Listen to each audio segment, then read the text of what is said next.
Pessoal, então a Cristina acredito que a internet dela falhou, né? Mas nós vamos dar continuidade aqui a, ao módulo, né? No caso seria ela que deveria começar, mas devido a esse problema de internet, eu posso começar e depois, assim que ela conseguir resolver o problema da internet dela, aí ela pode tá retornando, né?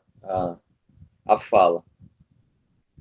Então, gostaria de desejar novamente uma boa tarde a todos, né?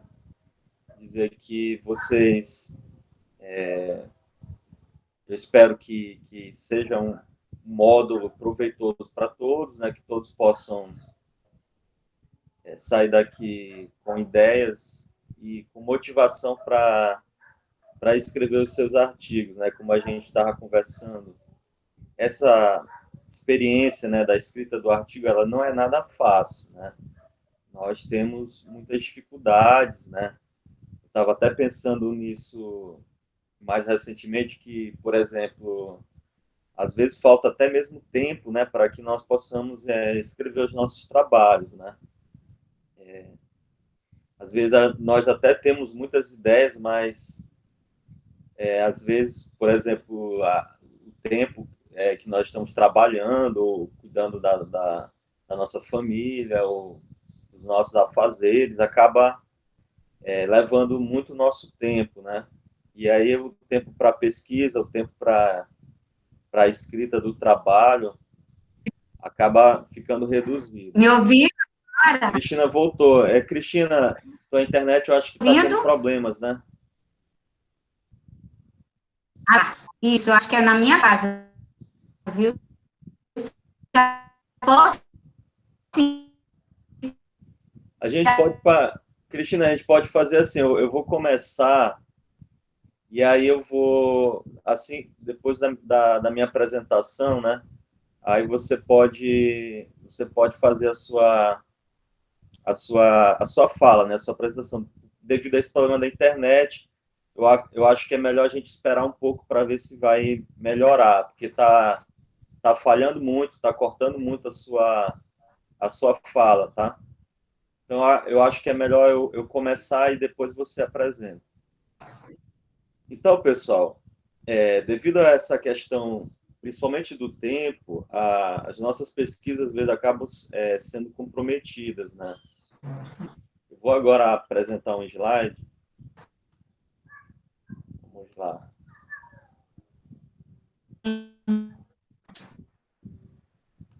Só um momento.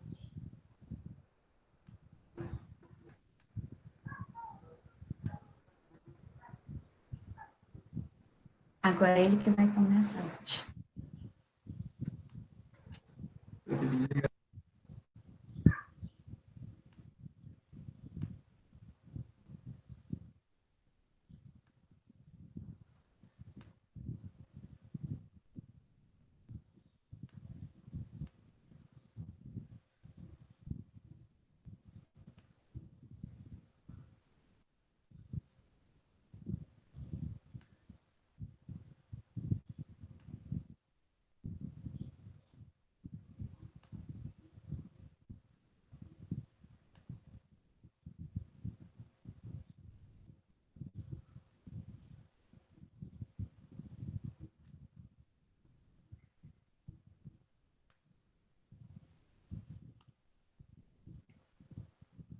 Deixa eu tentar apresentar de novo aqui.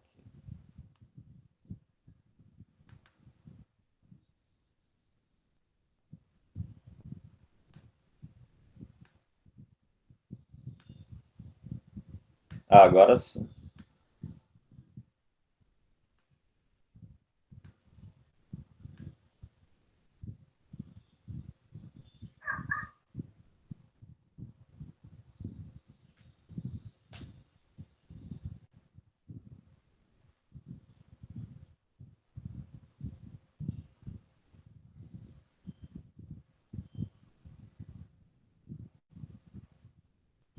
Gente, está aparecendo a tela aqui do slide?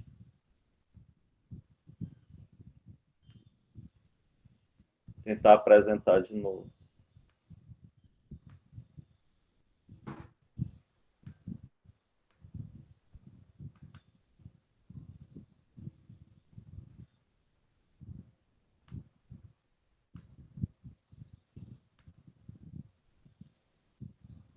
Tá.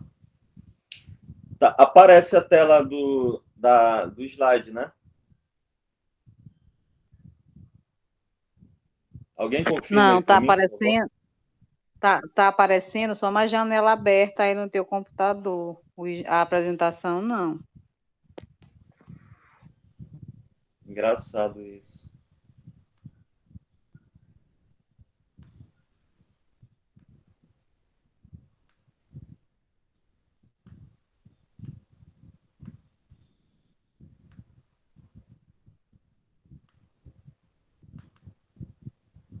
Apareceu.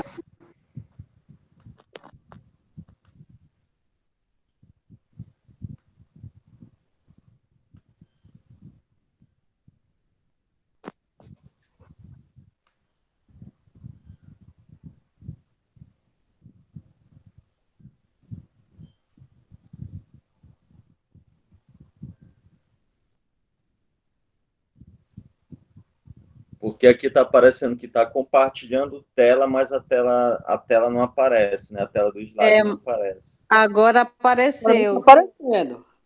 Para mim tá Apareceu? aparecendo. Sim, agora sim.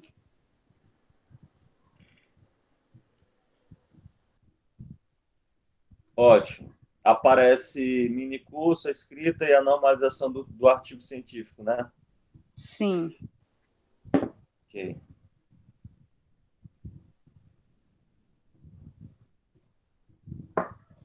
Bom, o módulo deste sábado é o módulo 3. Contará com a participação especial da Cristina, né? Alencar, que ela é mestre em saúde coletiva e bibliotecária há mais de 16 anos, né? Tendo atuado na UFPA. No caso, nós iríamos começar com ela e devido a esse problema técnico, eu posso começar e depois ela fala, ela apresenta.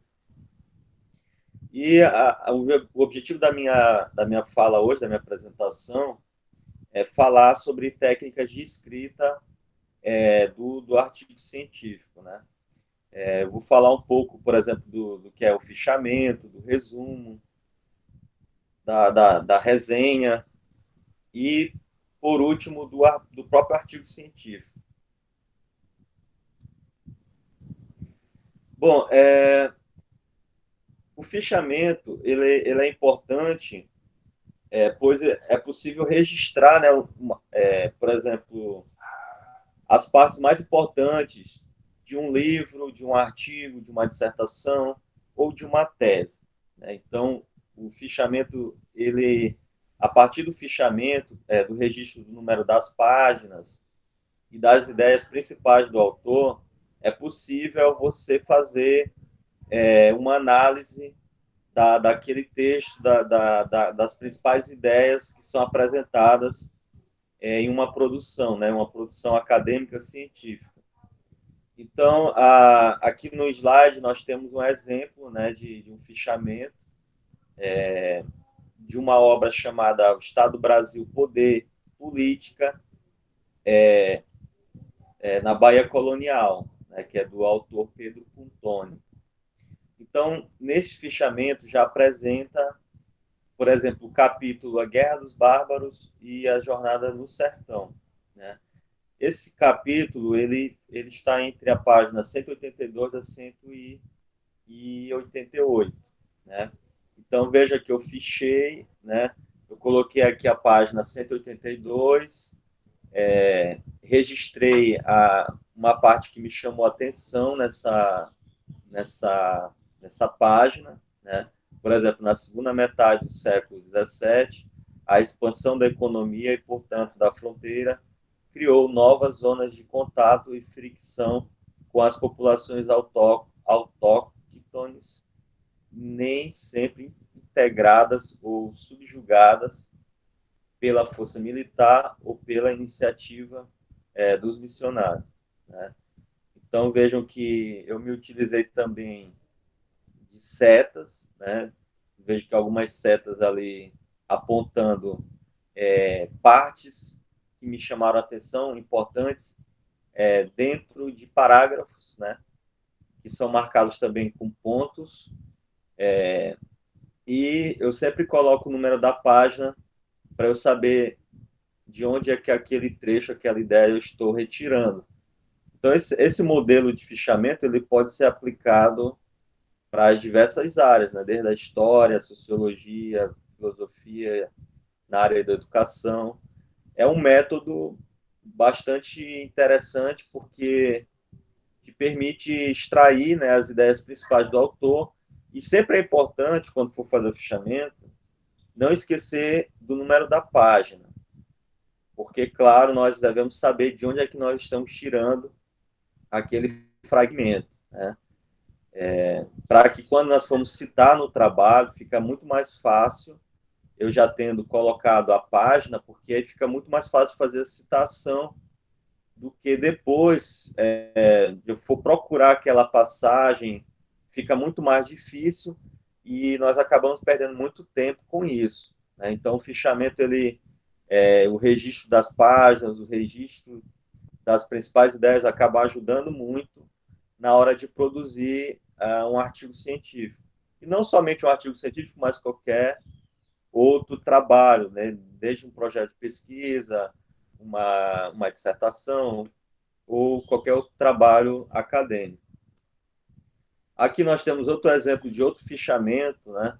Que é o do Abdias Neves, da obra Aspectos do Piauí, né? Sempre é bom também colocar referência no início da página, né, do fichamento. Eu coloco a referência completa, né, o autor, o título, né, o local, o nome da editora e o ano, no início da página, antes de começar a registrar as principais ideias do fichamento, né. Então, por exemplo, aqui eu coloquei a página 14 e registrei a passagem, né, no litoral. O que se ia realizando era o ajuntamento híbrido dos refugos da corte, da aristocracia em falência, do peso morto, dos fatores negativos da produção e de agentes de preconceitos de casta, que teriam concretização no modo porque se constituiu o governo das câmaras, vassadas nos moldes dos feudos e acobertadas pelos privilégios dos forais. Então, veja que eu marquei aqui, né, registrei uma passagem na página 14 dessa obra, né? E agora eu vou explicar como é que, por exemplo, eu sublinho, eu grifo as partes mais importantes do fichamento, né? E a partir dessas partes que eu marquei, né? Eu posso, inclusive, fazer um resumo a partir dessas partes principais, né? Por exemplo, aqui nesse fichamento eu marquei algumas partes que já eram uma síntese do que eu tinha lido na obra, mas aí eu sintetizei mais ainda. Eu marquei algumas partes na página 14, né? E a partir daí eu faço um resumo das principais ideias que eu vou mostrar a seguir. Por exemplo, o resumo também ele pode ser feito a partir do fichamento. Nesse fichamento aqui da obra Formação do Brasil Contemporâneo, do Caio Prado Júnior, eu fiz a mesma coisa, né? Eu marquei as partes mais importantes da página 75, né? Vejam que marquei de amarelo, né? Próprio marcador de PDF, né? E a partir daí eu fiz um resumo, né? Eu fiz um pequeno resumo que está lá em cima da página, está lá em cima do parágrafo da página 75, a partir dessa marcação que eu fiz. Por exemplo, eu vou ler aqui um trecho da página 75, diz assim: no Brasil, esse fato é particularmente sensível pelo caráter que tomara a colonização, aproveitamento aleatório em cada um de seus momentos. Então, por exemplo, Aqui fala ainda, cultiva-se cana como se extrai ouro, como mais tarde se plantará algodão ou café. Simples oportunidade do momento, com vistas para o mercado exterior e longínquo. Então vejam que, após marcar essa parte, eu começo a escrever um pequeno resumo lá em cima. Eu digo assim, Caio Prado Júnior, para Caio Prado Júnior, a colonização do Brasil, que aqui ele está se referindo à colonização, através do cultivo dos mais variados tipos de economias, que nesse parágrafo ele fala do ouro, do algodão e do café. Né? Então eu coloco dos mais variados tipos de economias, ouro, algodão e café, que foram aqui cultivados, orientaram-se basicamente com o sentido principal, o comércio de exportação. Então, vejam que eu resumi a ideia principal de uma parte que já era resumida, que eu tinha marcado desde a página 75, e marquei também a página 123. Então, fica muito mais fácil para nós escrevermos quando nós sintetizamos as ideias principais, aí nós temos uma capacidade maior de análise. Né? Então, o resumo, né, nós podemos concluir que ele permite essa síntese e essa análise de uma forma mais minuciosa. Né? Então, agora eu vou falar um pouco da resenha crítica. A resenha crítica, que é outro tipo de texto muito utilizado na academia, e para escrever uma resenha é preciso o quê? Dominar o tema central em torno do qual gira a obra resenhada, né? Deter informações sobre o autor, suas outras obras e seu estilo de escrita, e apresentar e discutir uma questão ou aspecto polêmico, trazido pela obra, que justifique a resenha crítica e a recomendação de uma leitura ou não do livro. A resenha é interessante porque, e também é um método que é muito utilizado, assim como o resumo, porque te permite analisar, geralmente uma resenha ela é feita a partir da análise de um autor ou de uma obra. Né? Você pode analisar uma obra, qual o contexto em que o autor escreve, quais são as principais informações que o autor apresenta em determinada obra, né? E a partir daí você faz uma análise, né, da obra, qual foi o objetivo que o autor teve ao escrever aquela obra. Então, a resenha ela não tem um compromisso em apresentar nenhum resultado novo. Ela geralmente é uma forma de interpretação de uma obra que já foi produzida. Né? Então, só que ela também ajuda muito, até mesmo nós escrevemos um artigo científico. Porque, de qualquer modo, o artigo científico, você deve citar autores, né? Você deve citar a produção científica, a produção acadêmica que está por trás daquele texto que você está escrevendo.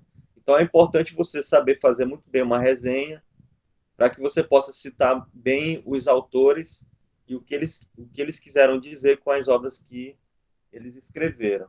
A estrutura da resenha geralmente é a introdução, né, onde você apresenta os dados sobre o autor e obra, o tema e problema central discutido pelo autor, né, e a posição do autor sobre este problema. Né. Então, geralmente você introduz a obra, fala de uma forma bastante direta qual a problemática que o autor apresenta, você desenvolve esses argumentos no desenvolvimento, né? E depois você conclui avaliando as ideias que o autor apresentou na obra, onde o autor poderia avançar ou não, né? As críticas também, e na conclusão você faz uma avaliação da obra de uma forma geral. Né? Então, agora eu vou falar sobre a produção do artigo. Né? Como elaborar artigos para publicação? Bom, primeiro, o que é um artigo? Bom, um artigo, segundo a Associação Brasileira de Normas Técnicas, é um texto com autoria declarada, apresenta e discute ideias, métodos, processos, técnicas e resultados nas diversas áreas de conhecimento. Então, nós temos dois tipos de artigo, né, de acordo com a norma da ABNT, que é o artigo original, que apresenta temas ou abordagens próprias, ou seja, geralmente apresenta um resultado novo para aquele conhecimento, né, que ele está se pretendendo escrever, né, pretendendo estudar, e relata resultados de pesquisa, né? Então, ele é uma tese original, né? Uma tese que eu digo um argumento e traz resultados inovadores para aquele campo do conhecimento. Já o artigo de revisão, ele tem o objetivo apenas de resumir e de analisar informações que já foram publicadas, né? Geralmente, um artigo de revisão ele faz um levantamento de toda a produção que se tem sobre aquele tema, e aí ele faz um balanço, né? um levantamento e um balanço dos resultados que se chegaram sobre aquela problemática, aquele tema, ao longo do tempo, ou até aquele presente momento que ele fez o artigo. O artigo científico ele é um dos gêneros textuais mais utilizados pela comunidade acadêmica para revelar descobertas científicas e inovações tecnológicas. A estrutura do artigo, geralmente não, via de regra mesmo, é título, autor, né? A epígrafe ela é opcional, aí vem o resumo, palavras-chave, e o conteúdo do artigo, né, que é a introdução, desenvolvimento, conclusão e, por fim, as referências. Também, depois das referências, pode vir um apêndice ou pode vir um anexo, de acordo com a pesquisa, caso seja necessário, e tenha informações que venham reforçar o argumento que você levantou no artigo, né, que você defendeu no artigo. Nós já iremos falar um pouco mais sobre cada ponto desse mais adiante. Só lembrando que o artigo ele deve ser impessoal, né? Ou seja, a escrita ela deve estar na terceira pessoa do singular, né? De uma forma que não exprima as suas opiniões assim de uma forma pessoal, né? Então, geralmente os verbos que são utilizados, por exemplo, em vez de pretendemos, buscamos, concluímos, verificamos, se utiliza pretendeu-se, buscou-se, concluiu-se, verificou-se. E a objetividade do próprio texto. O pesquisador ele deve expor os resultados da investigação de modo direto, claro, e sem dar margem à dupla interpretação. Então, por exemplo, você não pode escrever um texto onde o leitor que vai tirar as suas conclusões. Não. Você já tem que deixar isso bastante claro no texto, sem margens a duplas interpretações, né? Você tem que ser objetivo. E, geralmente, quando começar o texto, ir logo direto ao ponto, sem muito arrodeios, né? Porque tem, diferentemente de um romance, por exemplo, um romance, às vezes o autor escreve e às vezes faz uma viagem no mundo inteiro para poder chegar naquilo que ele quer dizer. Já um artigo científico não pode ser assim, ele deve ser direto ao ponto, de uma forma objetiva, prática e com foco naquilo que ele quer dizer, né? Então, é importante destacar também o vocabulário técnico do artigo científico. Geralmente, esse vocabulário ele é específico de cada área possui os próprios termos que são utilizados, né? Por exemplo, quando eu mesmo, assim, todos nós, na verdade, já pegamos um artigo na área da saúde para lermos, né? Até mesmo uma bula de remédio, a gente vê assim a diferença na escrita, né? Os termos que são utilizados, os os termos técnicos da área da saúde são completamente diferentes, né? Da área de humanas, da área de exatas, e assim sucessivamente, né? Da mesma forma, quando alguém que é leigo lê algum texto na área de humanas, sente dificuldade porque tem conceitos que só nós dominamos, né? Da mesma forma como se alguém da filosofia lê um texto de história, vai ter dificuldade em entender, porque há termos e conceitos que só nós, às vezes, entendemos devido ao acúmulo que nós já temos de leitura. Nós acabamos nos familiarizando com esses termos. E esses termos, eles devem apresentar já no artigo, lembrando que o artigo ele tem um objetivo principal em atingir pesquisadores da área, né? Ele não é um texto que deve que tem como público, por exemplo, leigo ou uma pessoa. Ele não tem o objetivo de tornar acessível para todos, né? Para todos entenderem, mas ele é escrito particularmente para um grupo específico, que é um grupo acadêmico e um grupo científico daquela disciplina, daquele conhecimento. Por isso, ele apresenta termos e conceitos que são mais voltados àquela área específica. Então, o artigo, ele tem uma estrutura que é o resumo, né, que vai de 150 a 500 palavras, geralmente. Não deve ultrapassar a 500 palavras, porque gera de uma forma que apresente as principais ideias, mas que não faça nenhum aprofundamento dessas ideias, né? O aprofundamento já vai se fazer já no desenvolvimento do artigo. E esse resumo é acompanhado das palavras-chave, que pode ter de 3 até 5 palavras, né?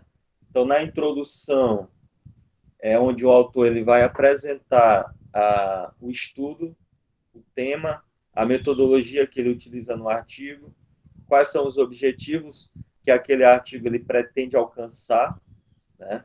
Que é entender a temática e o problema.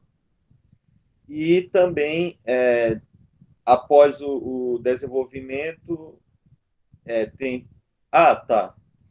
Apresentar também o referencial teórico, além da metodologia, o referencial teórico, ou seja, quais são os autores que foi utilizado no artigo. Na metodologia se apresenta quais são os métodos que foram empregados para análise das informações do artigo científico. E no desenvolvimento, que eu vou falar um pouco mais adiante, né, é onde você aprofunda essas ideias que foram apresentadas tanto no resumo quanto na introdução. Vou passar aqui, que aí vai falar das conclusões, mas eu vou falar isso com mais a profundidade nos próximos slides. E, por fim, também as próprias referências bibliográficas. Então, fazer um pequeno checklist, né, para elaborar um artigo científico.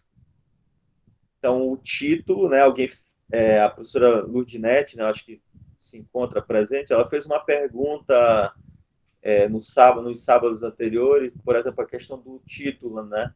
O título se escreve antes de começar a escrever o artigo ou depois, né? Uma pergunta bem interessante.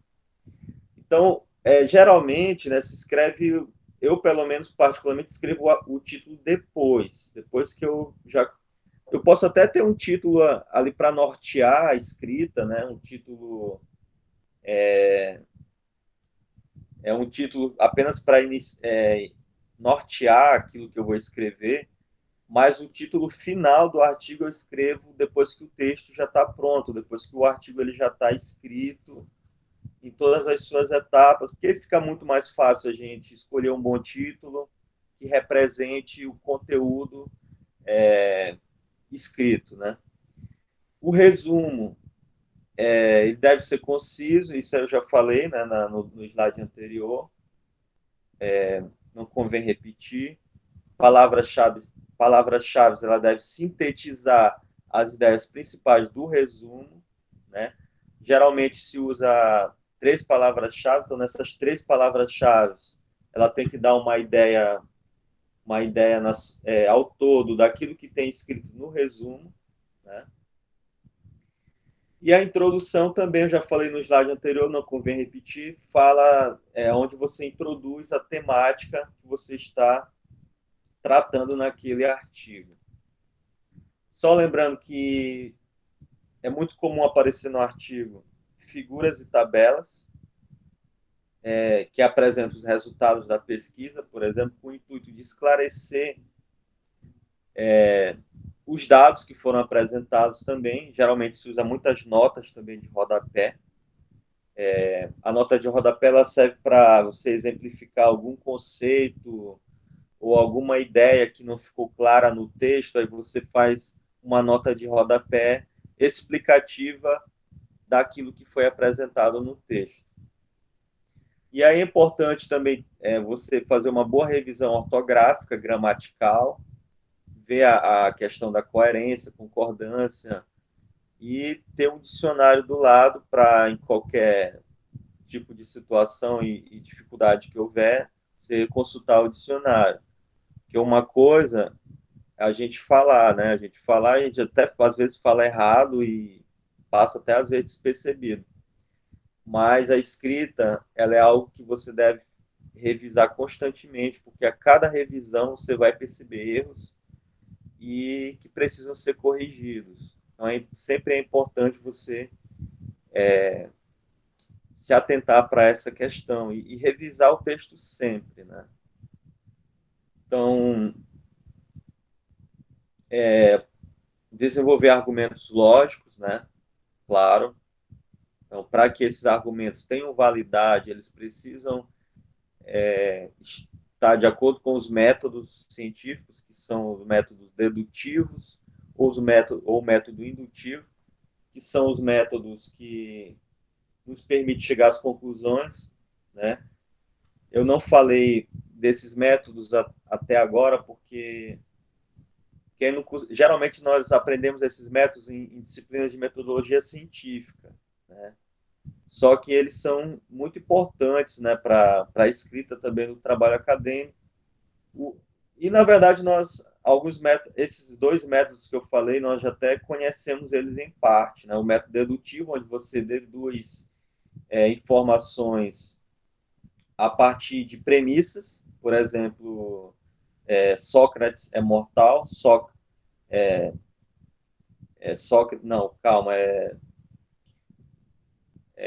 o homem é mortal, Sócrates é homem, logo Sócrates é mortal. Então, tem a premissa A, B, chega-se a uma conclusão. Esses métodos lógicos, né, e científicos, eles devem seguir a estrutura e a validade das ideias que são formuladas e apresentadas no artigo.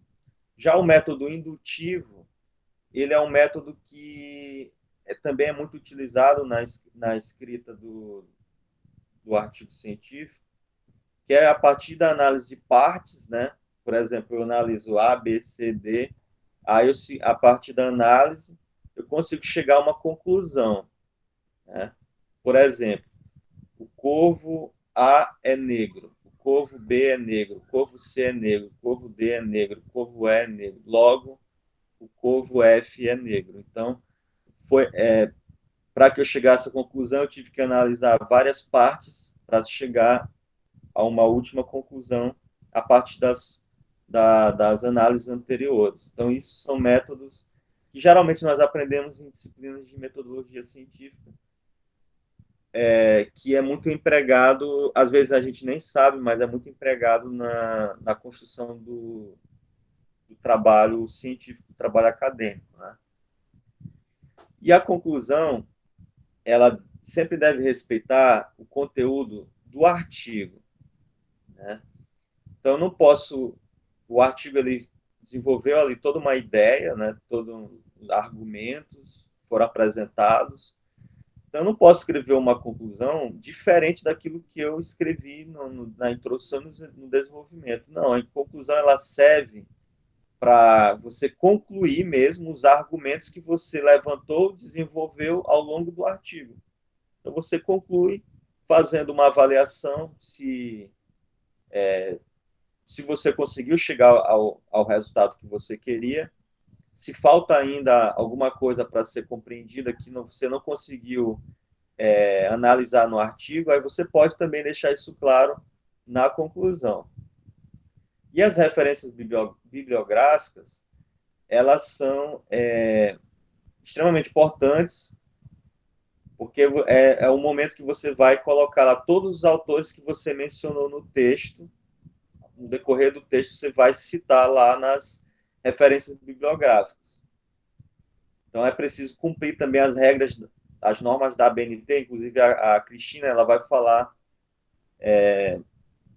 um pouco mais aí sobre essa questão das normas, que é necessário saber citar um autor de acordo com as normas, todas as regras que tem, todos os tipos de referência que tem, de acordo com o trabalho, se é uma dissertação, se é uma monografia, se é uma tese ou se é um artigo, enfim, cada trabalho ele vai ter uma referência específica e é preciso saber fazer essas referências.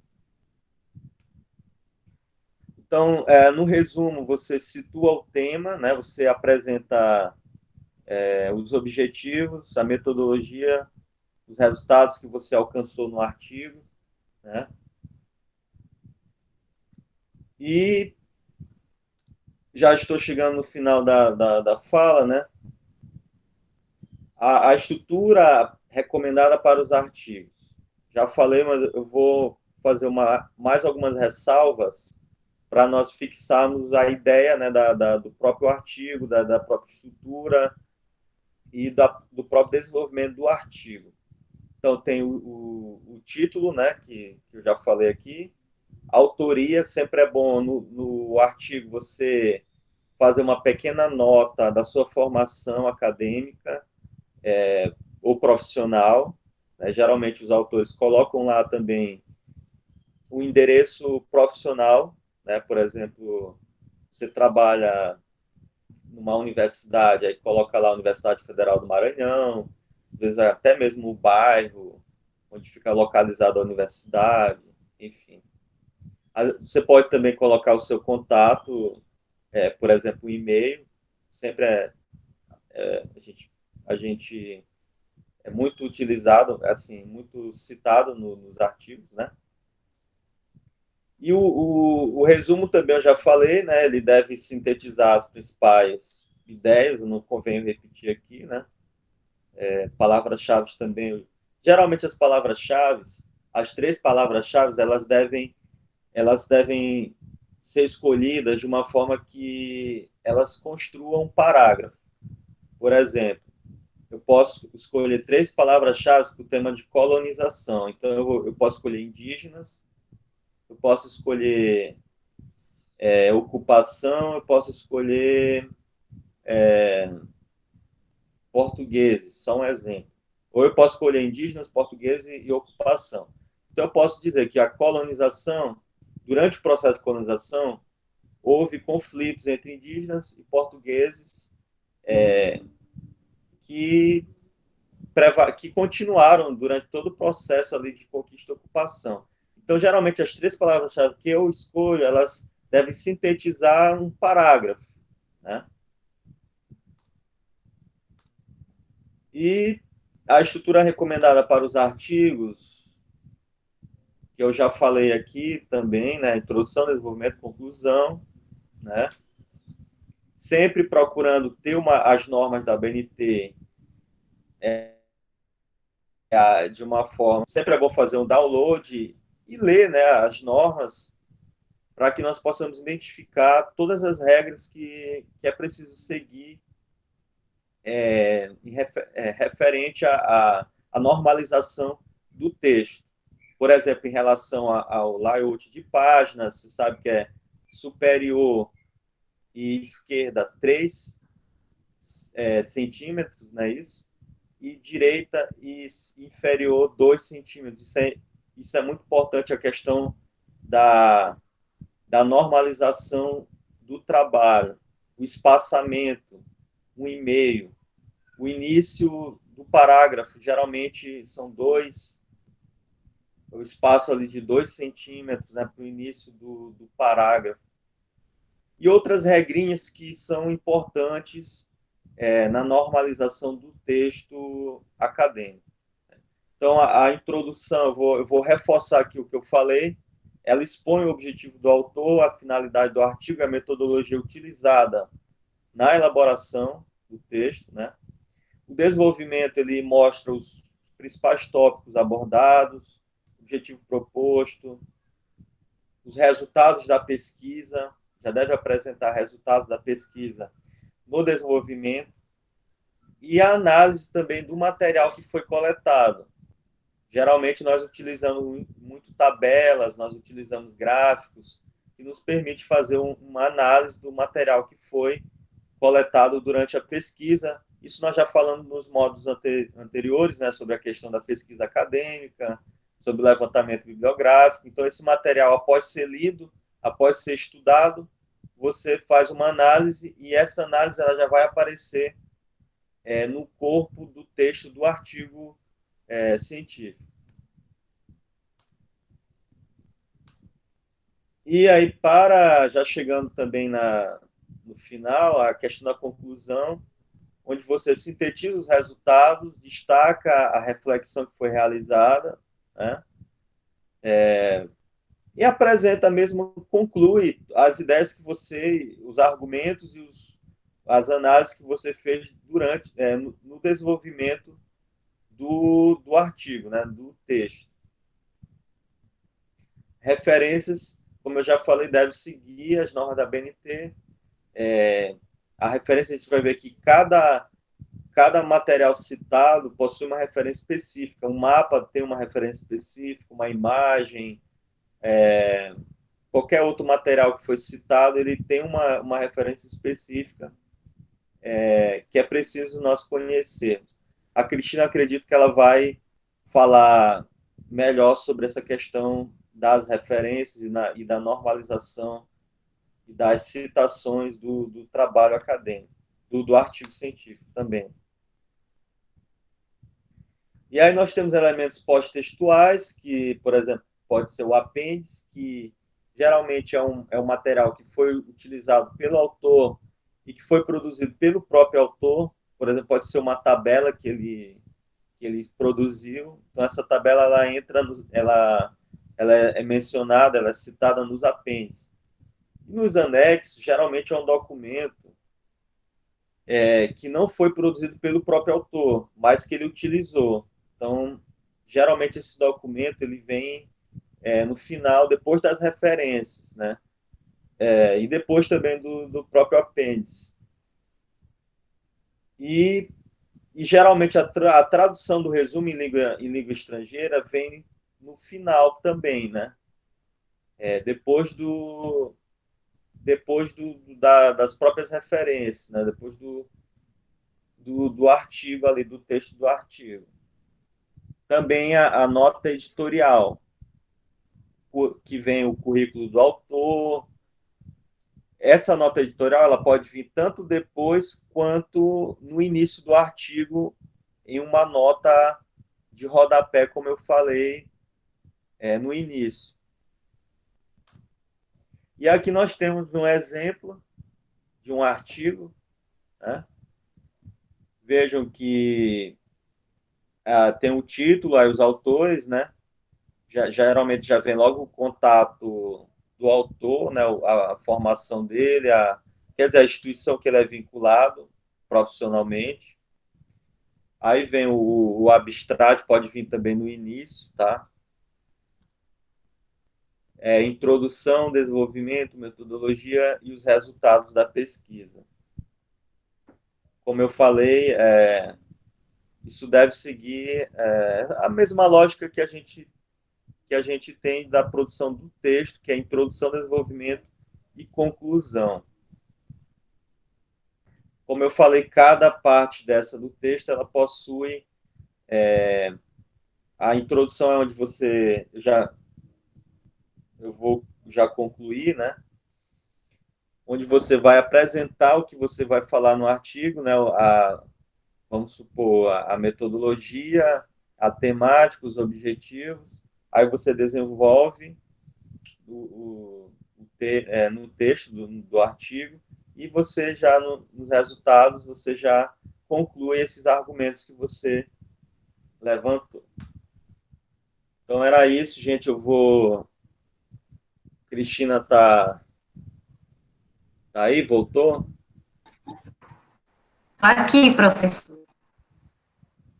Cristina, então, Tá me ouvindo? sua internet já melhorou? Já melhorou, graças a Deus. Tá, então Deixa eu fica à colocar a vontade aí tela. para começar a Tá, sua apresentação. tá.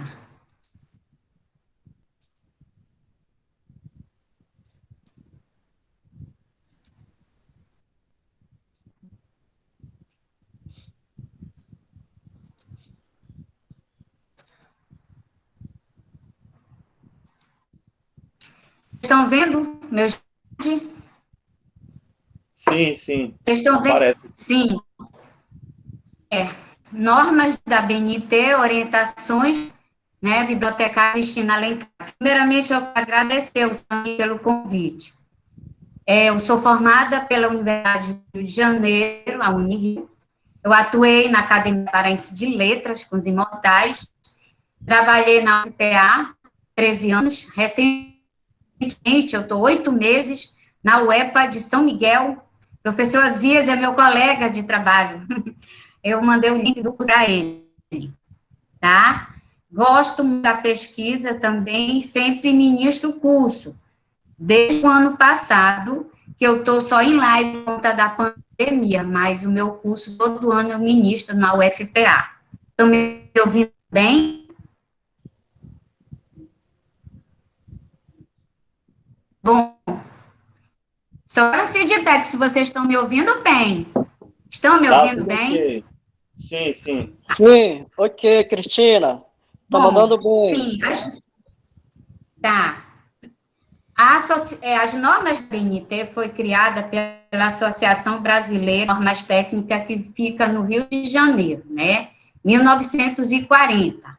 O objetivo é promover a elaboração de documentos normativos, difundir a normalização técnica. Eu vou pulando assim por questão de tempo, porque eu já tenho isso na minha cabeça.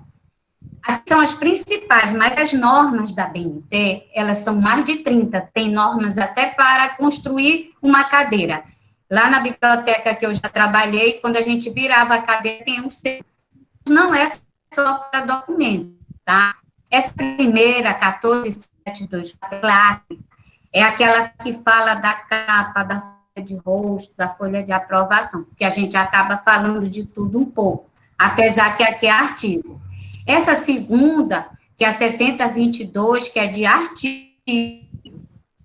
A 6023 é de referência, muito utilizada. A 10520, de 2002, eu acredito que ela já está próxima de se atualizar, porque todas essas outras já sofreram uma atualização. Essa daí ainda é de 2002, ela foi a única que já está há muito tempo.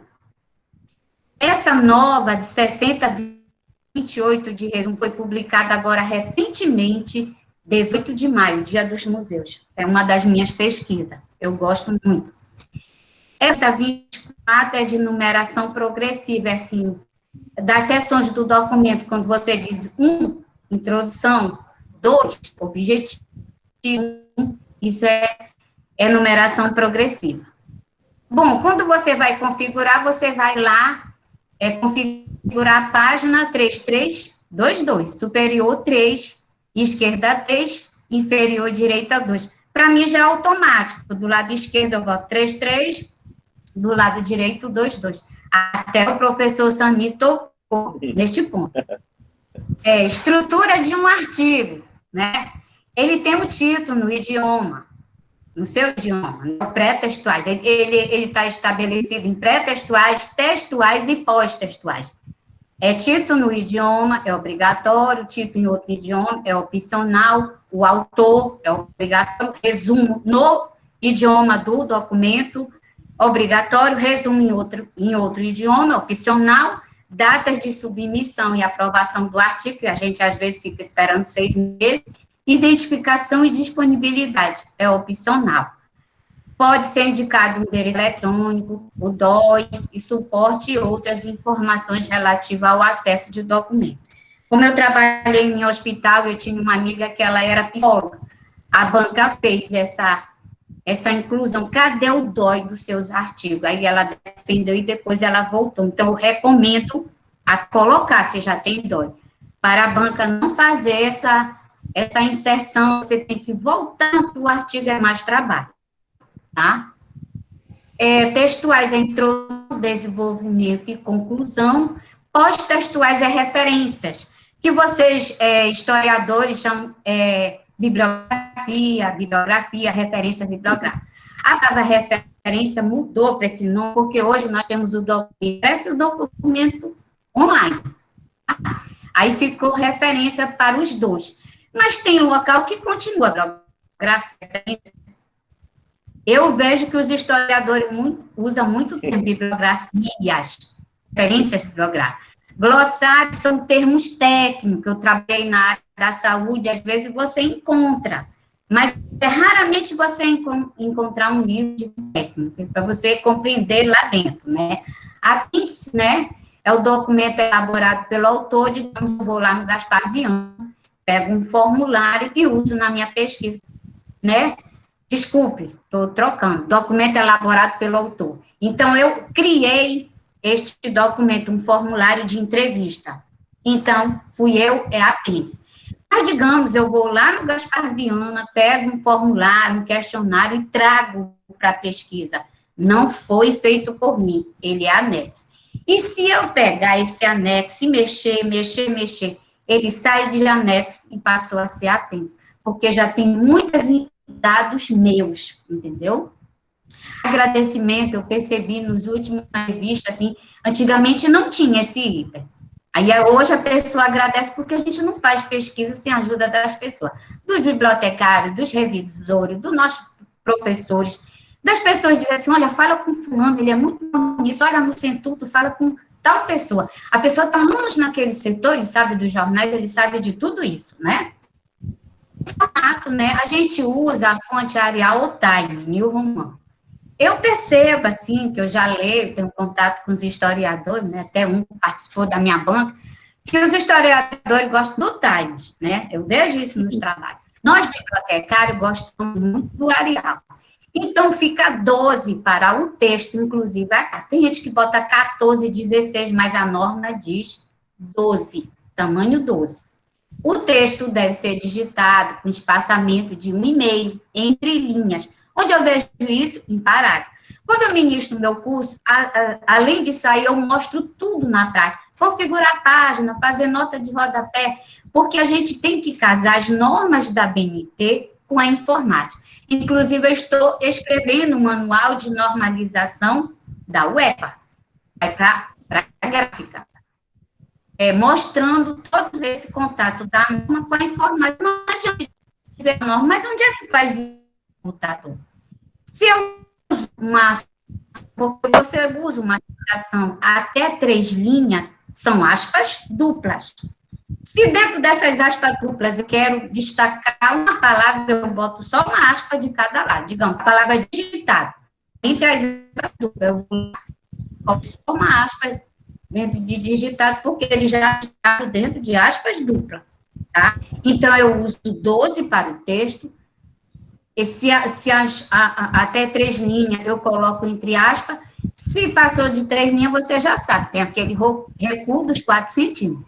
Aí, a minha fonte, né, eu gosto, depois das 3 linhas, 11, e para a nota de rodapé, 10, eu acho que a fonte 10 ou 11 para citações longas, mais de 3 linhas, nota de rodapé, legenda, ilustrações, tabela, fotografia, admite-se o uso de cores em gráficos e mapas, tá? Lá atrás eu vou fazer um resumão do que eu disse. Qualiscap. Você sabe, para escrever um artigo, quem é que vê essa qualidade, né, a estratificação é o Qualiscap. Ao acessar o portal Web Qualis, verifica se a periódico por meio da plataforma Sucupira. O Escapes, ele é atualizado todo ano, né? Se entrou uma revista nova, tem lá, novos periódicos aparecem de diversas áreas, né? A estratificação do Qualiscap está assim definida, né? A1, A2 é o top, né? Contempla periódico internacional, né? O B1, B2 abrange os periódicos de excelência nacional. O B3, B4, B5 considera os periódicos de média relevância. O C contempla periódico de baixa relevância, ou seja, considerado não científico e inacessíveis para avaliação. Observar a escolha do periódico e os eixos temáticos. Apesar de ter uma norma periódica, o que é que eu recomendo? Eu vou fazer para a revista contempla os eixos temáticos, porque você tem que ver o eixo temático. Você é serviço social, você é médico, você é nutricionista, você é fisioterapeuta, você vai ver os eixos temáticos da revista. Às vezes, o seu orientador já sabe disso e te dá todas essas dicas, tá? Numeração progressiva utiliza para identificar do conteúdo do trabalho. O título das sessões são numerados progressivamente. Como eu disse, você diz introdução, 2, né, objetivo. Só que as palavras agradecimento, resumo, referência, glossário, apêndice, deve ser centralizado e não numerado, com o mesmo destaque tipográfico das sessões primárias. Ele está dizendo que a palavra agradecimento fica em maiúsculo e negrito. Resumos, referências, glossários, apêndices e anexos. Observa-se as regras para elaborar o artigo. Vou sempre dizer isso, tá? Mais adiante eu retomo isso aqui. Evitar no texto o título das sessões no final da folha e texto na folha seguinte. É como se fosse assim, eu criasse um título lá embaixo e na outra página do texto. Se não está dando naquela página, você já baixar tudo, tá? Digitação de linha isolada no final, no início da folha, que às vezes não tem nexo. Separar as ilustrações do texto. Eu não sei se alguém aqui é mais antigo, mas antigamente as ilustrações vinham lá em anexo. Eu cheguei a ver trabalhos assim. Hoje, qualquer trabalho acadêmico, o texto está aqui e a figura está do lado. O que você está falando no texto está aparecendo na figura, tá? Ilustrações. O que são ilustrações, segundo a 14724 de 2011? São fotografia, tabela, figura, gráfico contido no documento. Se eu tiver 5 fotografias, vai ser fotografia 1, 2, 3, 4. Se eu tiver 3 tabelas, é tabela 1, 2 e 3. Figuras e gráficos, a mesma coisa. Eu não posso criar um título geral para elas todas. Se eu tiver muitas ilustrações, assim, 10 fotografias, 10 tabelas, eu faço uma folha para cada um. Eu estou falando da monografia, né? Porque no artigo não é, tá? Mas é de tanto eu falar das normas, né? No modo geral, aí você lá no trabalho coloca a lista de ilustrações, aí eu digo pela ordem que aparece no texto. Eu só tenho 3 fotos, só tenho 2 tabelas, eu só tenho um gráfico. Aí você bota lista de ilustração na ordem que aparece. Vai ficar assim, sem ordem alfabética, e sim aparece no texto. As ilustrações têm numeração independente, como eu já disse, foto 1, foto 2, deve ser inserido o mais próximo possível, também já falei. Aí, modelo de tabela. As tabelas, gente, aqui na lateral, elas são abertas, tá? Eu digo tabela 1, esse tracinho, estimativa, sobre grau, papapá. Essa fonte aqui é 10 ou 11, o espaço é simples e as laterais são abertas. A fonte aqui é Guimarães, a mesma coisa, eu tirei isso, digamos, de um livro, aí eu coloco Guimarães, 2001, página 59. O que acontece nessa fonte é que a gente, às vezes, as pessoas jogam um link, não é a entrada pelo link. O link é o disponível ele é o final de uma referência. Se essa figura está dentro, essa tabela está dentro de um livro, eu vou entrar pelo autor desse livro, tá?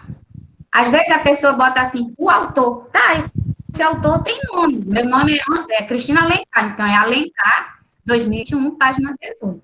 Mesmo que este autor fui eu que fiz, tá? Ainda tem porém, eu peguei um trabalho de uma médica do Barros Barreto, ela pegou lá um quadro do plano municipal de saúde e ela fez adaptações. Aí, além dela colocar a referência da blog, eu ainda tive que colocar aqui a palavra, depois do 59, adaptado, porque ela mexeu nessa figura, mas ela se baseou no que tinha lá nesse plano.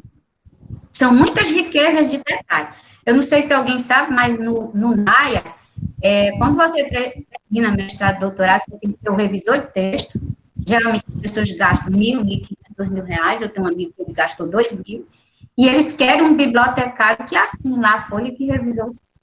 Porque são muitas dúvidas, né? Você faz a pesquisa, mas é importante ter um profissional bibliotecário para revisar o seu trabalho e um profissional que revisa o seu texto, geralmente de letras e jornalista, tá?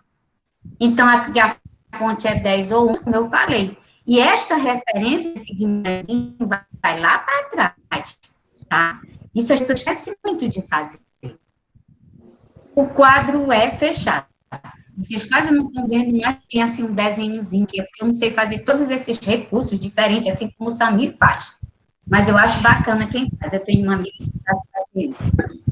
O quadro é fechado, não esqueça de fazer a referência do quadro na lista de referência. Aí eu boto Campos, 1990, às 18 na minha lista de referência.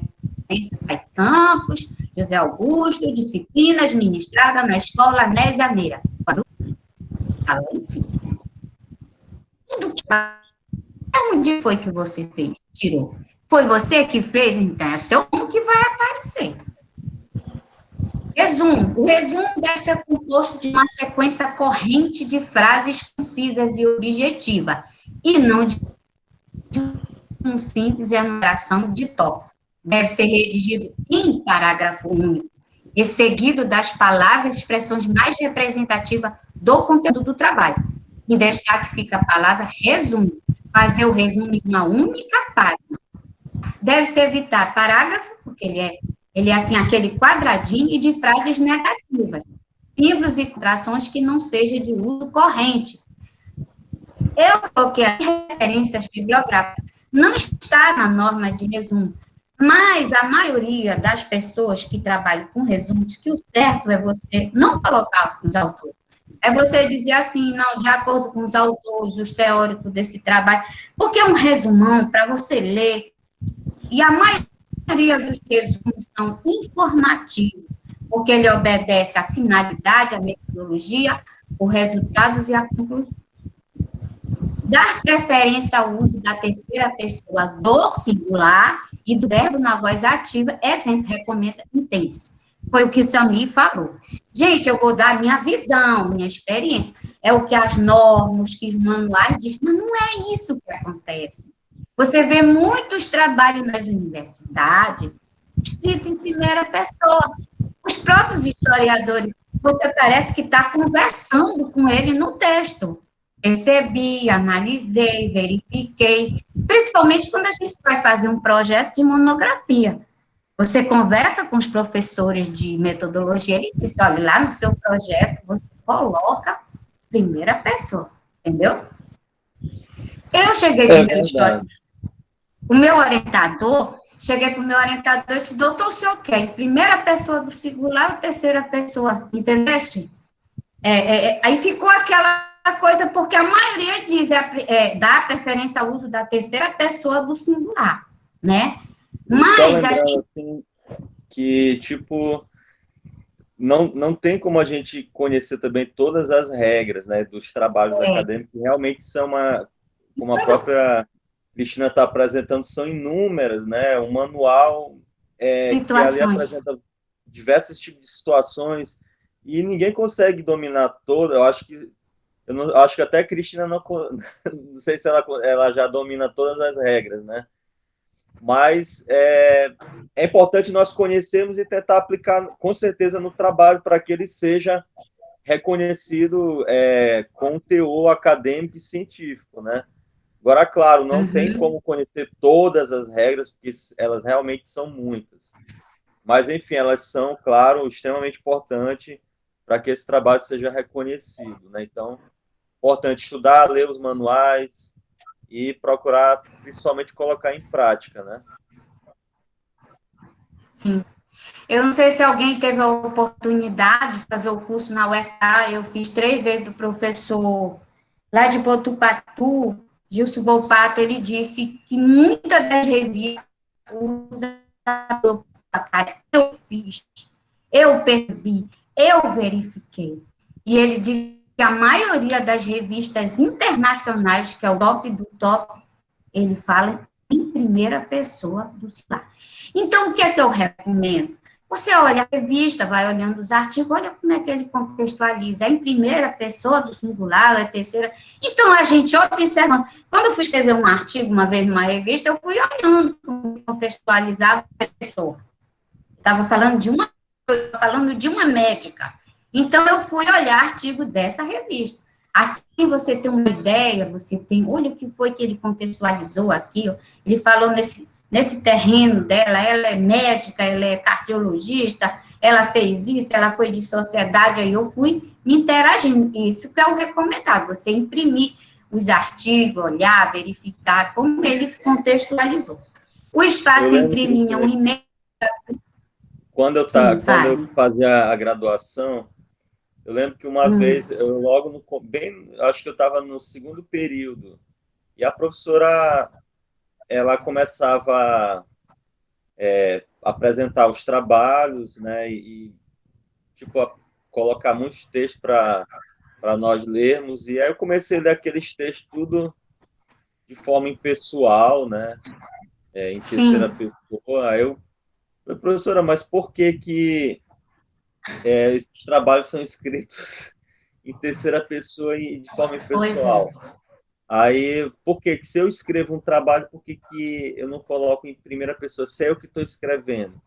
E aquilo, ainda na graduação, bem no começo, eu não conseguia entender por que eu não podia colocar em primeira pessoa. Mas, de fato, hoje eu entendo, né, que a questão técnica, científica, ela deve ser o mais impessoal possível, né? Porque um trabalho acadêmico, ele não é uma invenção da nossa cabeça, ela não é uma reflexão pessoal da nossa cabeça, mas muito pelo contrário. É uma análise científica, ela é impessoal e ela deve ser objetiva e geralmente ela não é uma reflexão que é feita sozinha. Por exemplo, quando eu participo de congressos, quando eu participo de eventos acadêmicos, essas reflexões, elas são de forma coletiva, né? Ninguém pensa sozinho. Por exemplo, uma palestra que nós ouvimos, é um curso que nós fazemos. Então, por isso que essa resposta já chegou hoje a essa conclusão de que não existe o trabalho construído a partir da sua própria reflexão. Por isso, logo, não é o aconselhável de maneira nenhuma escrever em primeira pessoa, né? É o que diz os manuais, mas não é o que a gente vê nos trabalhos, entendeu? Você vai encontrar na primeira e na terceira, pessoa singular. E eu analisei uma tese uma vez, um médico que escreveu, ele colocava percebemos, analisamos, verificamos, primeira pessoa do plural. Ele entendia que era ele e o orientador dele, né? Estão me ouvindo bem? Cristina? Oi, professor. E nas revistas acadêmicas, elas fecham essa questão de primeira, de terceira pessoa, ou elas deixam aberto? Professor, as revistas, geralmente, elas têm as regras lá atrás. Nas regras, ela coloca um exemplo, como é que você cita os autores. Eu quero o resumo em 100 palavras, aí você fica escrevendo o resumo, aí vai olhando lá embaixo, em palavras, né? Uma vírgula conta caractere, o espaço conta caractere, tudo conta caractere. Então, você, às vezes, tem um resumo de 250 do seu trabalho, mas eu vou mandar para aquele congresso, para aquela revista, mas é só assim, aí tu vai reescrevendo. O que é que eu recomendo? Qual é a revista que você escolheu? Aí você vai, imprime as regras da revista Está aqui o meu texto, minha dissertação, minha monografia de especialidade. Aí eu coloco aqui do lado do meu computador, eu vou seguindo. E vou tirando as regras de lá. Vou tirando e vou colocando na folha do hoje. Aí eu digo, olha, aqui ele só quer 100. Aí eu coloco 100 lá em cima. Aí eu vou tirando, vou substituindo, vou reduzindo. É assim que a gente faz. Uma vez uma pessoa chegou comigo com 45 páginas do artigo. Se você já leu a revista, é 10, é 15, é 20. Mas ele não lê as regras. Ele não leu as regras. Eles têm uma dificuldade imensa. Primeira coisa é a revista. Aquela revista contém os eixos temáticos da tua pesquisa. Segunda coisa é ler as regras. Imprima, risca caneta vermelha. Veja o eixo temático, aí vai para os artigos daquela revista. Olha como é que ele faz aqui, olha como ele... A gente tem um espelho, a gente tem um modelo. E eu sigo aquele modelo que está lá, tá? Ninguém faz nada assim, se não estiver assim se baseando, tá? Aí então, é um resumo. Obrigado. A gente vai aproveitar as intervenções do Osias para... Devido à questão do tempo, né? Nosso tempo já está bem adiantado. Sim, eu vou correr um pouquinho aqui. Na verdade, aí você tipo, pode concluir para a gente abrir para as perguntas, que a gente já vai chegando no final do horário, né? Sim. Deixa eu lhe dizer, a norma de 150 a 500 é para monografia. De 100 a 250 para artigo, mas você vai obedecer à revista, não que está aqui na norma, tá? Isso ela te dá um direcionamento, porque tem gente que faz disciplina que tem artigo, e o professor fica lá te treinando, te baseia pela norma, me apresenta um artigo assim, sem ser de revista, tá? Cuidado na escrita, deve ter o cuidado de citar os autores, porque se você se apropria do texto de outra pessoa, é configurado plágio. Recomenda-se parágrafos curtos, escrita clara, objetiva, que pessoas de diversas áreas do conhecimento possam compreender o seu trabalho. Um autor, eu digo, Fraia Neto, adverte que, daí, 2 autores, Araújo e Red. Quando eu digo Araújo e E, eu estou colocando isso lá no texto, tá? Se eu colocasse assim, dentro do parênteses, não tinha este E, tinha ponto e vírgula, e esses autores ficaram com maiúsculo, tá? Até 3 autores referenciam todos no texto que escreve assim, Albuquerque, vírgula, Oliveira e Santiago, tá? Na referência tá lá, Albuquerque, Oliveira, né, e Santiago. Quando houver 4 ou mais autores, convém, essa nova norma de 2000, convém indicar tudo, mas não deixou de dizer, permite-se que apenas o primeiro, seguido da latina, etial, quer dizer, e outro. Eu ainda continuo usando como era antes. Esse convém, se tu quiser, de repente tem 4 autores, não, nós 4 temos que aparecer. Então, você bota os 4. Eu só quero colocar o primeiro, então bota só o primeiro. Cândido etial, esse etial tem um pontinho e é em itálico, porque é latim, tá? 4 autores, está aí. Cândido, Osivério. Organizador, esse O é minúsculo, antigamente era maiúsculo. Coordenador, C minúsculo. Compilador, C minúsculo, tá? Capítulo de livro dá muita confusão. As pessoas chegam à referência do capítulo, do livro todo. Na verdade, ele só usou um capítulo ou 2. Cada capítulo tem autoria. Então, é o autor da parte, título da parte, tá? É Santos que é o autor da parte. A colonização da terra dos tucujus é o autor da parte. Quer dizer, que eu tirei um capítulo desse, ele é, nesse caso, o autor da parte e o autor do todo. Um capítulo do livro foi referenciado. Se utilizar outro capítulo do mesmo livro, será elaborado outra referência. Neste caso, ele assume a frente da publicação e assume um capítulo. Faz muita confusão na cabeça das pessoas. Citação direta, gente, é transcrição direta. Não tem o que questionar, né? Entre aspas, se passou de 3 linhas, eu vou colocar o recuo dos 4 centímetros, tá? O autor referenciado dentro do parênteses deve aparecer em letras maiúsculas. Eu posso fazer 2 partes, eu posso usar middle bem no início do trabalho, e posso usar Midley dentro do parênteses. Midley foi um dos maiores bibliófilos do país, né? Ele era o dono da Metal Leve e o acervo dele foi a Biblioteca Brasiliana, foi para a USP. Ele amava os livros, vivia aqui no Guild, adorava as bibliotecárias, tinha biblioteca em casa com bibliotecário e tudo. Ele botava até o motorista dele para ler muito. Uma citação, né, de mais de 3 linhas, tá aí o recuo. Aí eu não quero escrever tudo que diz lá, tá aqui, olha, o colchete e os 3 pontinhos. Eu reduzi aquilo que eu queria dizer, tá? Aí vai mudar, né? Então, amanhã é 10 ou 11, o espaço é 5, e eu sou obrigatório dizer a página. Citação indireta é quando você pega as palavras, a síntese pessoal do seu autor, utiliza a linguagem formal para escrever os textos científicos. Não se compreende que seja uma linguagem rebuscada, mas o cuidado da variedade culta e padrão. Dá muita confusão isso aqui, porque a pessoa diz assim, meu Deus, eu vou usar a linguagem formal. Aí ele também usou. Não, gente, você pode usar as palavras dele, desde que você também dê uma compreensão, bote uma palavra sua, faça um gancho das ideias dele na hora de você escrever. Isso dá muita confusão, porque transcrição direta é ipsiliter, né? Você vai fazer com as palavras dele. Mas a transcrição indireta, aí já dá muita... A compreensão, quem tem dificuldade de escrever. Citação de citação, isso dá muita confusão. Silva Apude Souza. Ou então, Silva citado por Souza. É a mesma coisa. Quem é que vai para a minha referência? Sempre o segundo autor. Sabe por quê? Porque é o livro que eu tenho aqui na minha mão.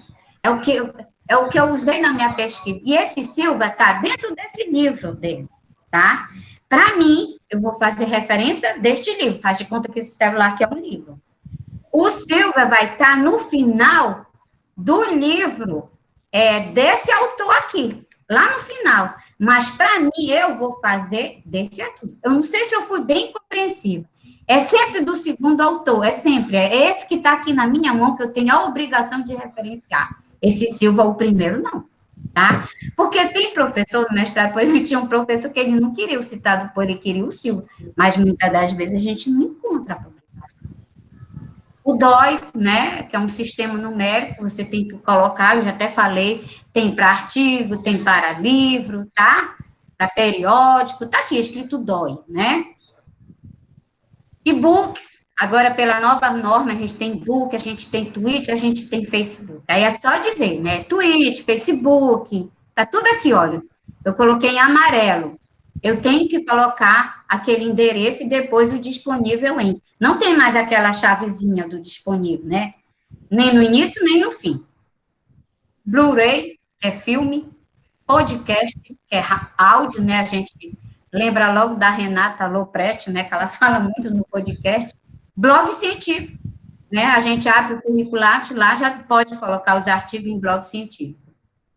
O que eu já estou quase finalizando, o que é que eu falo aqui? Tem que ter conhecimento da redação, praticar escrito, fazer curso de redação, curso de oratória, porque a tua pesquisa vai desdobrar, vai virar um artigo, eu vou apresentar num congresso.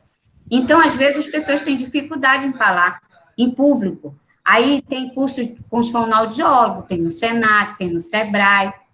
Eu indico o fonoaudiólogo Emerson Vogan, foi meu professor, ele tem mestrado em voz. Ele sempre dá uns cursos em Belém, para defesa, palestra, cerimonial, mesa de evento. Curso de formação para docente no Sebrae, ele sempre falava isso nesse curso, dando essa dica, assim, para a gente, tá? Resumindo, recomenda-se no trabalho a fonte Arial Time, 12 para o texto, inclusive a capa, 11 para a transcrição direta com mais de 3 linhas, recuo de 4 centímetros, informar a página, espaço 5. 10 para notas de rodapé. Esse uso, se for usar o sistema Autodata, tá? Sistema de citação Autodata é esse aqui, ó. Salomon, Ranieri e Brasil. Esse Brasil, ele não é uma pessoa, ele é o quê? Uma entidade. Quando ele é entidade, eu entro dentro do parênteses Brasil 2012. Lá atrás, eu escrevo ordem alfabética. Se eu usar o sistema numérico, aqui, ó, diz Rui Barbosa, tudo é viver previvendo. Esse 15 pode ser expoente, pode ser dessa forma. É que eu não consegui colocar. Nesse sistema, a forma de citação no texto é a numeração única e consecutiva, em algarismo arábico, que remete à lista de referência, na mesma ordem que aparece no texto. Vancouver, quem trabalha na área da saúde, eles gostam muito de usar isso. Quanto à numeração, pode ser feita de duas maneiras, entre parência alinhado ao texto ou expoente, né, que é aquele subidinho. Aqui, ó, entender as partes de um discurso irá ajudar a obedecer ao tempo disponível em sua apresentação. Tem esse dentro do parênteses ou aquele umzinho, tá? Aí, se eu vou colocando esse esse dois, olha como tá lá embaixo. Brás e Guimarães. Então, lá atrás, gente, não é a ordem alfabética, é a ordem de numeração, tá? Eu recomendo o livro da professora Marise Conduru, ela é professora da Faculdade de Biblioteconomia da UFPA, é o livro mais completo que tem de notas, se eu não me engano, esse aí é de 2015, é ela e o esposo dela, né?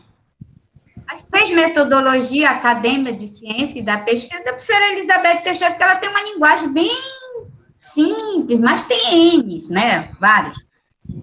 A arte de escrever bem, são 2 jornalistas, Dades Clarice e Ariete, ela fala que escrever bem ajuda muito quando a criança é bem alfabetizada, bem incentivada, quando lê, quando escreve, começa isso na família. Esse livro tem na internet. Quando eu comprei, que eu cheguei na minha sala, que eu entrei lá, eu achei.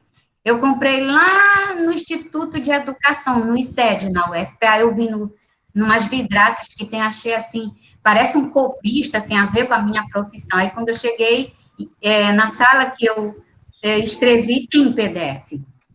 Aí, as bases de dados livre e acesso, quem trabalha na área da saúde, BBS, tem CAP, a Biblioteca Digital de Tese e Dissertações, né? Se eu não me engano, é de 2006 para cá, que as teses e dissertações já estão, né? Na base de 2006 para trás, não sei se é 2004, não. Você vai ter que pegar o impresso mesmo. BBS de Psicologia, tem a Biblioteca Central da UFPA, tem os repositórios, né? De várias instituições. Eu sempre falo, um trabalho acadêmico é assim, pensar é o trabalho mais difícil que existe. Talvez por isso, tão pouco se dedica a ele. Gente, trabalho acadêmico, seja o que for, você tem que botar muito a cabeça para pensar. Às vezes você está deitado, eu coloco assim um papel, uma caneta, eu anoto aquilo que eu estou com as ideias, porque às vezes foge, né? Eu faço referência a esse grande historiador, tradutor, que fez a Bíblia, né, que traduziu a Bíblia, quer dizer, São João, que sempre fala que ignorar a Escritura é ignorar Cristo. Ele desenvolveu assim, umas 10 funções. Ele que é o pai da nossa profissão e foi o maior escritor cristão. Eu amo ele, todas as palestras eu falo dele, ele fez a Vulgata. Vulgo quer dizer para o povo. E as minhas referências são essas, eu agradeço ao Sami, essas flores lindas, eu sou muito católica, hoje é dia de Santa Rita. Obrigada, estou aberta às perguntas. Certo, muito obrigado, Cristina, sua participação foi espetacular, aprendi muito. Tá? Para a apresentação, foi um pouquinho corrido por causa do tempo, mas os meus cursos eu trabalho 2, 3 dias, tá? Mesmo com os problemas de internet, a gente conseguiu chegar no nosso objetivo, né, que era trazer aqui uma explanação sobre tanto como é a produção, a escrita do trabalho acadêmico, do artigo, né, científico, e também a questão da normalização das regras da BNT, né, como a gente viu muitas regras, né, e tem mais, pessoal, ela fez um resumo aí, porque devido ao nosso tempo aqui do nosso curso. Pessoal, então nós estamos chegando ao fim, eu vou abrir nesse momento alguns minutos para dúvidas, para perguntas e questionamentos, caso tenha algum participante que queira perguntar, tá? Eu vou abrir esse espaço aí, vou dar uma olhada aqui no chat, mas fiquem à vontade também para perguntar diretamente, tá? Olha, o Matheus aqui, ele está perguntando, senhora Cristina, poderia posteriormente disponibilizar os slides, né? Então, essa pergunta que o Matheus está fazendo. Mais alguém tem alguma pergunta? Olha, eu não tenho pergunta, eu só posso agradecer e parabenizar vocês dois aí, que foram brilhantes nessa tarde, né? E resta para a gente colocar em prática, né, o que vocês repassaram para a gente, porque a gente vai ter que seguir essas normas mesmo, né? Vai ter que colocar em prática. Quem quiser fazer realmente como eu que estou querendo, já estou começando a meter a mão na massa em cima de um artigo aí, escrevendo um artigo. Então, para mim, está sendo muito importante esses momentos, essas tardes do sábado com vocês, e isso está me ajudando muito, né? Então, eu só tenho que agradecer. Eu acho que deu para entender, até porque vocês foram muito normativos, né? Falaram da legislação mesmo aí, das normas. Então, não tem muita discussão, não. É entender e colocar em prática mesmo, para que a gente possa fazer um artigo científico, né? Eu acho que a gente não pode também produzir, como a Cristina falou, tem artigos e artigos, né? Mas tem aqueles artigos que são realmente levados à risca, tudo que vocês colocaram aí, e quem leva a risco o que vocês falaram aí, o que vocês abordaram aí, com certeza vai produzir um artigo bem científico mesmo. Legal. Certo. E eu espero que o Elderson está perguntando, o vídeo, a aula será disponibilizado posteriormente. Sim, a ideia é que seja, né? Eu vou disponibilizar no meu canal do YouTube e vou compartilhar no grupo, né? Compartilhar participantes do mini curso. E é isso, pessoal. Eu espero que tenha ficado alguma coisa, né, do que nós falamos aqui hoje, à tarde, sobre a questão do fichamento, a questão da resenha, da construção do artigo, da construção do texto e das regras também da ABNT, né, da própria normalização dos textos acadêmicos. Então, era esse o objetivo do módulo, né, técnicas de escrita. No caso, no próximo sábado será o último módulo, né, que será sobre a questão da publicação do artigo científico. Eu trarei também um convidado para esse dia, né, que vai estar participando, assim, trazendo uma participação especial aqui, né, no curso. E é isso, pessoal. Eu queria agradecer vocês novamente, não me canso de agradecê-los, né, pela participação, pelo interesse, e espero que a gente possa continuar os nossos diálogos, né? E está sendo muito produtivo pelos contatos que a gente está fazendo aqui. Por exemplo, conheci a Cristina aqui no mini curso e vejo que a gente pode continuar aí trocando ideias, trocando informações, né? Na construção dos trabalhos, né? Também estou com alguns artigos aí, alguns textos para escrever, e esse curso ele tem, inclusive, me ajudado muito na produção desses trabalhos. Então, no mais, era isso. Vou desejando aí uma boa tarde a todos e até o próximo sábado, pessoal. Tchau. Vamos ficando por aqui. Tchau, Samir. Obrigada.